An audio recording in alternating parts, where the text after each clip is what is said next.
June 1st, 1926, Los Angeles County Hospital. Midnight. In a quiet delivery room, two babies came into the world. Twins, two baby girls. Both looked at the world with the same blue eyes. But Mother Gladys Baker left the hospital with only one baby. The other baby was recorded as stillborn. But that baby didn't die. Now I'm going to tell you the most painful story Marilyn Monroe never knew. The story of her twin sister. The first baby stayed with her mother. Her name became Norma Jeane Baker. She grew up in orphanages. She was abused. She married to escape. Then she was discovered. She became a Hollywood star, and one day her name became Marilyn Monroe. The second baby took a different path. Nurse Helen Crawford made a painful decision that night in the delivery room. Young Mother Gladys's mental health wasn't stable. She couldn't care for two babies. But Helen had a sister who had been unable to have children for years, Sarah Crawford. She lived a quiet life in a small town. That night, Helen wrapped up one baby and took her to her sister. "Don't tell anyone about this," she said. "This baby is your baby. You gave birth to her. I'll record it that way." And so it was. The second baby grew up as Sarah Crawford's daughter. Her name was also Gladys, after her mother's name, but no one knew who she really was. 20-year-old Gladys Crawford was preparing dinner in the kitchen. She was an ordinary girl, beautiful, of course, but not Hollywood beautiful. Girl next door beautiful. She was going to marry her high school sweetheart, a farmer named Robert. He was a good man. She loved him. Her mother, Sarah, entered the kitchen. "Gladys, I need to tell you something." "What happened, Mom?" Sarah had been carrying this secret for too long. Her daughter was getting married. Maybe there would be grandchildren. The birth certificate had a lie on it, but should she tell her? "Nothing. I love you very much." Gladys smiled. "I love you too, Mom." Sarah couldn't sleep that night. Would she take the secret to her grave, or should her daughter learn the truth one day? That same year in Los Angeles, Norma Jeane Baker stood in front of a camera for a photo shoot. She'd been discovered while working in a factory. Modeling agencies had opened their doors to her, and one day a studio executive told her, "Norma Jeane is too ordinary. You need a new name." Two sisters, two different worlds. One climbed toward the stars. The other lived on the earth, an ordinary but peaceful life. Gladys Crawford was now Gladys Morrison. She'd married Robert. They had two children, Emma, 4 years old, Tommy, 2 years old. They lived in a small farmhouse. In the evenings, they listened to the radio, sometimes to movie news. One evening, the radio announcer said, "Hollywood's new star, Marilyn Monroe, today." When Gladys heard the name, she felt nothing. She didn't know her. Why would she? She was just a Hollywood star. But that night, she dreamed of a girl. Platinum blonde hair, red lipstick, but her face, it was her own face. She felt like she was looking at herself in a mirror. When she woke up in the morning, her heart was racing. Why had she had such a dream? That same year in Los Angeles, Marilyn Monroe was acting in Don't Bother to Knock. On set, sometimes she felt a strange sensation, as if somewhere, someone was thinking about her. As if there was a missing piece, but she didn't know what it was. Her psychiatrist called it orphanage syndrome. People without families create an imaginary family in their minds. Marilyn accepted this. Maybe he was right. But the truth was much more complex. Gladys Morrison was coming to Los Angeles for the first time. Robert's brother was getting married. She'd wanted to see the big city. They'd left their children with her mother, Sarah. On the wedding day, they were having breakfast in the hotel lobby. The television was on. The morning news was covering Marilyn Monroe and Arthur Miller's marriage. Gladys looked at the screen and froze. That woman looked so much like her. No, not similar, almost identical. Same lip shape, same eye structure, same smile. Only the hair color was different. "Robert," Gladys said, her voice trembling, "look at that woman." Robert looked. Marilyn Monroe. Yes, beautiful woman. Everyone loves her. "No, doesn't she look like me?" Robert laughed. "Honey, you're beautiful too, but Marilyn Monroe is on another level. The resemblance must be coincidence." But Gladys couldn't forget that coincidence. When they returned to the hotel room, she looked in the mirror, then visualized Marilyn's face in her mind. Yes, they looked alike, very much alike. That night she called her mother, Sarah. "Mom, am I adopted?"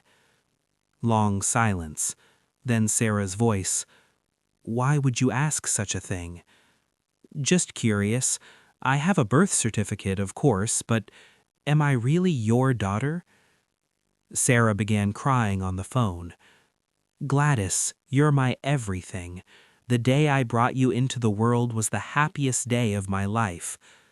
But Gladys understood something from the tremor in her mother's voice. There was a mystery. But she didn't push it. Maybe she didn't want to know. Her mother, Sarah, was diagnosed with cancer. She was deteriorating rapidly. Gladys was at the hospital every day. One day, Sarah's weakness was extreme. The nurse said, "It might be hard for her to talk today, but she said she wanted to speak with you." Gladys sat beside her mother. "Mom, I'm here." Sarah held her hand. "Gladys, I need to tell you something. A secret. But if I tell you, your life might change." "What secret, Mom? Tell me." Sarah told her, tears streaming from her eyes. The year 1926, the hospital, 2 babies, Aunt Helen, adoption, and the real mother, Gladys Baker. Gladys listened frozen. "So, I'm adopted?" "Yes, but that's only half of it. You have a twin sister." "A twin?" "Yes, she was also born that same night, but she was given to your mother. You were given to me. And that baby was Norma Jeane Baker." Gladys's world spun.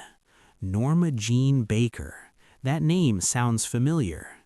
She uses a different name now. Marilyn Monroe. Gladys couldn't breathe. "Marilyn Monroe is my twin sister?" Sarah nodded. "Yes, but no one knows this. Birth records were changed. Officially, you don't have such a sister, but you have a blood connection." Gladys made a decision. She would reach Marilyn. But how? Should she write to the studios? No, they received thousands of fan letters. It would get lost. Maybe she should hire a lawyer, get a DNA test? But in 1960, there were no DNA tests. There were blood type tests, but those weren't definitive proof. Then an idea came. Photographs. If she put childhood photos side by side, the resemblance would be obvious. But how would she access Marilyn's childhood photos? One day, a Marilyn Monroe special issue was published in Life magazine. Inside were childhood photos from the orphanage. Gladys bought the magazine, ran home, took out her own childhood photos, put them side by side. And she saw it. 2 little girls, both the same, as if they were photos of the same person taken at different times. Robert looked at the photos. My God, this can't be coincidence. It's not, Robert. Marilyn Monroe is my twin sister. Robert hugged his wife. Then you need to go find her. Tell her the truth. But Gladys was afraid. Marilyn Monroe was a world-famous star. She was just an ordinary housewife living in Idaho. If she knocked on her door, they'd turn her away. Or worse, they'd pity her. Gladys made the big decision. She would find Marilyn. Robert supported her. Go, find her, for your peace. Gladys left the children with a neighbor. She and Robert went to Los Angeles together. Marilyn's address was secret, of course, but Gladys had found the address of her psychiatrist, Dr. Ralph Greenson. Maybe she could reach her through him. She went to Dr. Greenson's clinic. The receptionist asked, "Do you have an appointment?" "No, but it's very important. I'm Marilyn Monroe's sister." The receptionist looked skeptical. "Many people come with such claims. Do you have proof?" Gladys showed the photographs. The receptionist hesitated. "One moment." She went inside. 10 minutes later she returned. "I'm sorry, but the doctor cannot see you, and he asked us to tell you Marilyn Monroe has no sister. That's what the official records say." Gladys's heart broke. But I really am." "I'm sorry. Security will escort you out." Gladys left the clinic in tears. Her first attempt had failed. Robert said, "We'll find another way," but Gladys was hopeless. That night, Gladys wrote a letter. A long letter. She told everything. Her birth, that they were twins, her mother's confession. She included the photographs. She sent the letter to Marilyn's studio address, Fox Studios, publicity department, to Marilyn Monroe personally. The letter was sent, but no response ever came. Gladys returned to Idaho. Days passed, weeks, months, no response. The letter hadn't reached Marilyn, or it had reached her but Marilyn didn't believe it, or she believed it but didn't want to respond. Gladys was beginning to give up. Maybe she should keep this secret to herself. Maybe Marilyn didn't want to know the truth. At the beginning of 1962, news about Marilyn got worse. She'd been fired from Something's Got to Give. She had alcohol and drug addiction. Her relationships with the Kennedys had leaked to the gossip press. Gladys prayed for her every day. "Please, God, save her. She's my sister. I never met her, but I love her." Gladys was playing in the garden with her children. Emma was now 14 years old. Tommy was 12. She hadn't told them about Marilyn. How could she explain? "Kids, that famous woman on TV is your aunt." Robert came outside with the newspaper. His face was pale. "Gladys, there's bad news." "What happened?" "Marilyn Monroe, she was hospitalized last night. Drug overdose. Suspected suicide attempt." Gladys's world collapsed. No, her sister couldn't be dying. Is she alive?" "Yes, they saved her, but her condition is critical." Gladys made the decision right then. It was a 12-hour drive from Idaho to Los Angeles. She left immediately. "Gladys, what are you doing?" Robert asked. "I'm going. Enough is enough. I'm going to see her. Whether she wants it or not, I'll be there for her." When Gladys arrived at the hospital, it was midnight. She'd called 4 different hospitals to find out which one Marilyn was in. Finally, she learned she was at Cedars of Lebanon Hospital. She entered the hospital. Reception said, "It's not visiting hours." I came to see Marilyn Monroe. It's urgent." "Are you family?" "Yes, I'm her sister." A security guard intervened. "Ma'am, Marilyn Monroe has no sister. Please leave the hospital." Gladys pleaded through tears. Please, just 1 minute. I need to give her something." "I'm sorry." Gladys was escorted out. But she didn't give up. She waited around the hospital until morning. Maybe Marilyn would come out. Maybe there would be a chance. At 7 a.m., a luxury car arrived at the hospital. Dr. Greenson got out, and then Marilyn Monroe. Gladys's breath stopped. There she was, 10 meters away, her twin sister, alive, real. Marilyn was thin, pale. She wore sunglasses, but Gladys could see every detail of her. "Marilyn!" Gladys shouted. Marilyn turned, looked at Gladys, hesitated for a moment. Did she feel something? Did she recognize her? Dr. Greenson stepped in. "Marilyn, we need to go inside." Marilyn looked at Gladys one more time, then went inside. Gladys remained frozen in place. That look, that 1-second look, Marilyn had felt something, she was sure. Gladys returned to the hotel. Robert had called. "How's it going?" "I saw her, Robert. I saw her alive, but I couldn't talk to her." "What will you do now?" "I don't know, but I'm here. I won't give up." The next day, Gladys went back to the hospital, this time with a different plan. Instead of trying to get to Marilyn's room, she would leave her a note. She got an envelope.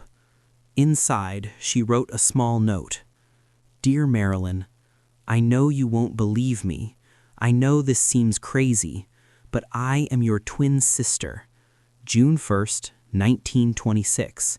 We were born the same night. You as Norma Jeane Baker, me as Gladys Crawford. I've searched for you my whole life. Now I'm here.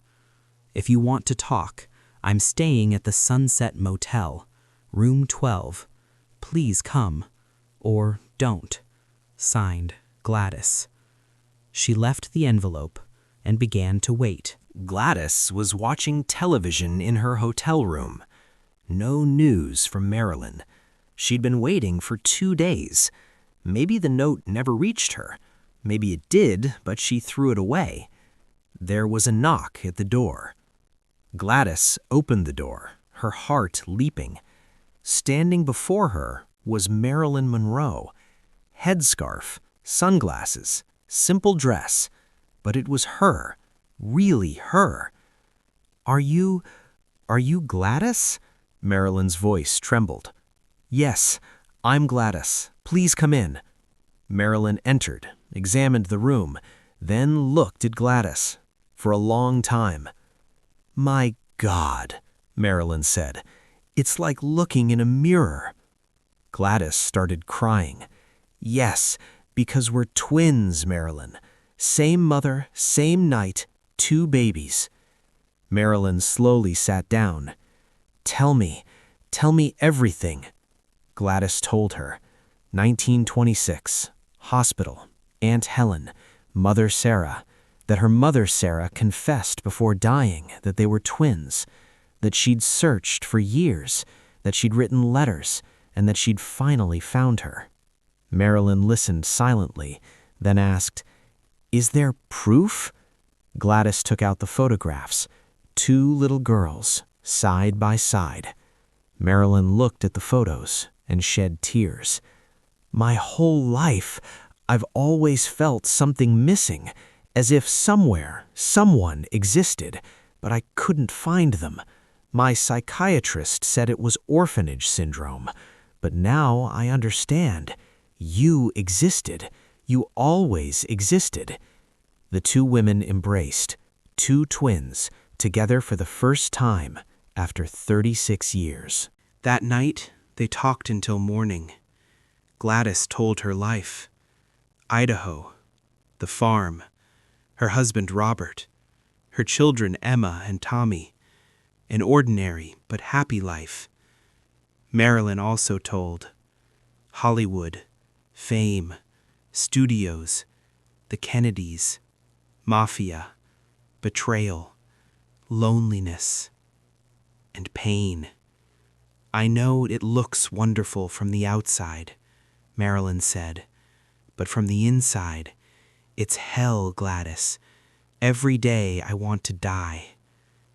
Gladys held her hand. "You're not alone anymore. I'm here. You have family."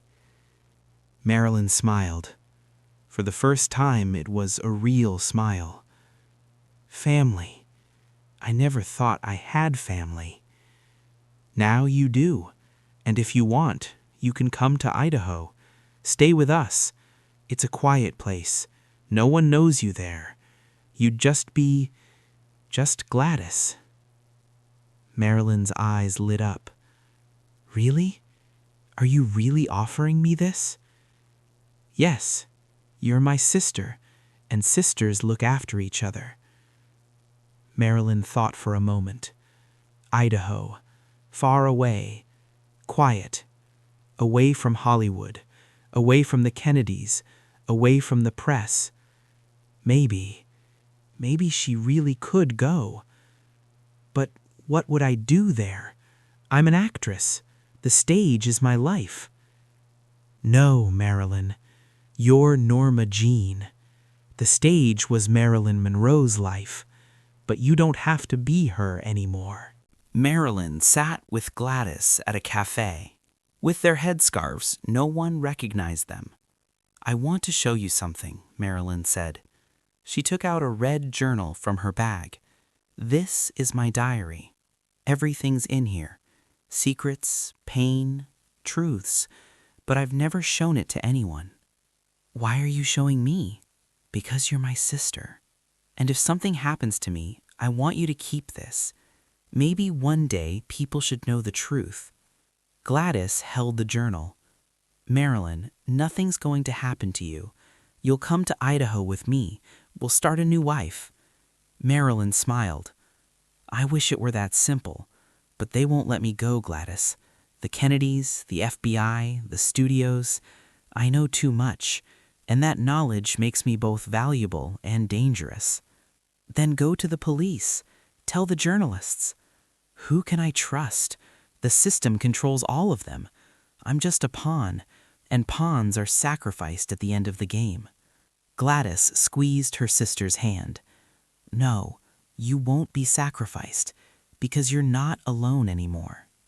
That day, the two sisters walked the streets of Los Angeles. No one recognized them. They were like two ordinary women. Gladys showed Marilyn photos of her children. "Emma looks so much like you," Marilyn said. "Same hair color, same eyes." "Yes, genetics are strong. Maybe one day you'll have children too." Marilyn smiled sadly. "No, I won't have children. I've been pregnant 5 times. All ended in miscarriage. It's as if my body refuses to bring a baby into this chaotic world." Gladys cried. "I'm sorry, I didn't know." "It's okay. But your children, they're my nieces and nephew too, aren't they? Maybe I can see them. Maybe I can be an aunt." "Of course. They'll love you, and you'll be a wonderful aunt." Marilyn was having coffee at Gladys's hotel for the last time. "I'm returning to Idaho tomorrow," Gladys said. Do you want to come with me?" Marilyn thought for a long time. Idaho, a new life. But there were many things to leave behind: her career, her home, her memories. "I don't know, Gladys. Maybe after a while. But first, I need to settle some things. I need to talk to some people." "Okay, but promise me, you'll come to Idaho. Promise me." Marilyn smiled. "I promise." The two sisters said goodbye, a long embrace. Gladys said, "I love you." Marilyn said, "I love you too." For the first time, she was saying these words, truly feeling them. Marilyn left the hotel, got in her car, drove home. Gladys watched her from the window. There was a feeling inside her, a bad feeling, as if this was their last meeting. "No," she whispered, "please God, no." Gladys was checking out of the hotel to return to Idaho. While loading the car, she heard a voice from the television. The TV in the lobby was on. News anchor. Breaking news. Hollywood star Marilyn Monroe was found dead in her home last night. Initial reports indicate drug overdose. She was 36 years old. Gladys's world collapsed. Her knees buckled. She fell to the floor. No, no, no! Other people in the hotel tried to help her, but Gladys just screamed. She'd found her sister only 2 days ago, and now she'd lost her. Robert came to Los Angeles. He took Gladys. But Gladys wasn't speaking. She was in shock. "Gladys, I'm so sorry," Robert said. "But maybe it was coincidence. Maybe it really was an accident." "No," Gladys's voice was cold. "It wasn't an accident. They killed her. I know it. I feel it." "Who killed her?" "I don't know. But she gave me a journal yesterday. 'Keep it if something happens to me,' she said. Now I understand. She knew her death was near." Gladys took the red journal from her bag, opened it. Marilyn's handwriting, pages full of secrets. What will we do with this?" Robert asked. "I don't know, but I'll protect it. Marilyn wanted this."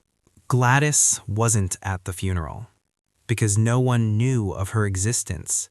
In official records, Marilyn Monroe had no sister, but Gladys watched on television. Joe DiMaggio, her ex-husband, was crying at the funeral. Thousands of fans filled the streets, but none of them felt the real pain because none of them were Marilyn's twin. Gladys sat alone in her Idaho home, Marilyn's journal in her hands. "You promised me," she whispered. "You were going to come to Idaho, stay with me. We were going to start a new life." But now it was too late. 8 years passed. Gladys was now 44 years old. Her children had grown. Emma was in college. Tommy was in high school. Gladys had never told anyone she was a twin. Only Robert knew. And Marilyn's journal was kept in a safe in the basement. Sometimes, at night, she would take out the journal and read it. She felt like she could hear Marilyn's voice, feel her pain. One day, Emma came home.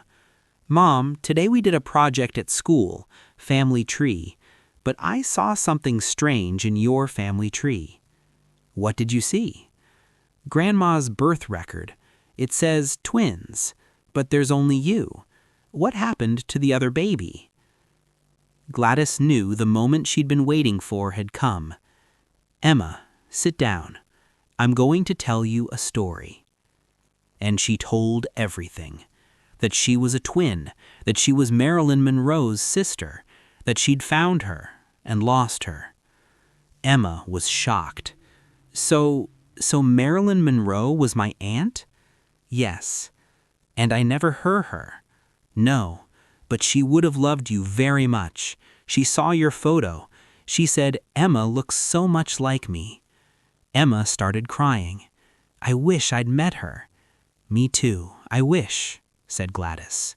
Gladys Morrison died at age 98 in her small Idaho home, peacefully. In her will, there was a request. Marilyn Monroe's red journal should be donated to the Smithsonian Museum. The truth must be preserved forever. The journal was sent to the museum. Experts examined it. The handwriting was Marilyn's. The content was consistent with verifiable historical facts. And on the last page, there was a note in Marilyn's handwriting. August 4th, 1962. Today I met my sister, Gladys, the happiest day of my life. For the first time, I felt I had family. Tomorrow I'll go visit her in Idaho. Maybe I'll stay there. Maybe I'll go back to being Norma Jeane. But I'm not alone anymore. Now I have a sister, Marilyn. That tomorrow never came. But two sisters came together for 2 days, and those 2 days were the most real moments in Marilyn's life. Maybe some people are born just to find each other, but time is always cruel.